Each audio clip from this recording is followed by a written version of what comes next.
अस्सलाम वालेकुम दोस्तों, पीएसएल की ताज़ा तरीन अपडेट के साथ आपकी खिदमत में हाजिर हैं। दोस्तों, आज की वीडियो में हम बात करने वाले पाकिस्तान के साबका कप्तान और क्वेटा ग्लैडिएटर्स के कप्तान सरफराज अहमद के हवाले से।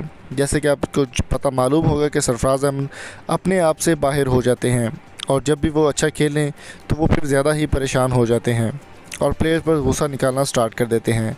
आज के मैच की अगर बात की जाए तो बहुत इसी तरीके से परफॉर्म किया, बहुत ही अच्छा कमबैक किया सरफराज अहमद और आज़म खान की अच्छी पार्टनरशिप रही।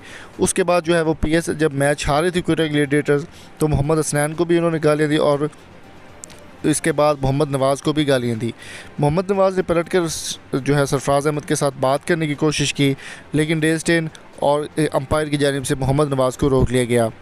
ना सिर्फ मोहम्मद हसनैन या फिर मोहम्मद नवाज़ बल्कि डेल स्टेन के साथ भी बदतमीज़ी का मुजाहरा किया गया। दोस्तों, क्या आप इस बारे में कहते हैं कि सरफराज अहमद को अपने दोस्तों मैं एक चीज़ यहाँ पर और भी शेयर करता चलूँ कि मैच के एंड पे जब रमीज़ रज़ा इंटरव्यू ले रहे थे सरफराज अहमद से, तो उन्होंने भी कहा कि अपने आप को काम रखा करें, कूल रखा करें और ये टारगेट कोई इतना ख़ास टारगेट नहीं था, 198 का टारगेट था, लेकिन पेशावर ज़ल्मी ने बहुत कम ही अरसे में ये टारगेट जो है वो कंप्लीट कर लिया। सरफराज अहमद के इस बिहेवियर को आप किस तरह से देखते हैं कि हर प्लेयर के साथ इस तरह का बिहेव करना सही है या गलत, और फारनर के साथ तो बिल्कुल भी इस तरह का बिहेव नहीं करना चाहिए। आपकी क्या राय है कमेंट बॉक्स में लाजमी बताएं। वीडियो पसंद है तो चैनल को सब्सक्राइब कीजिएगा।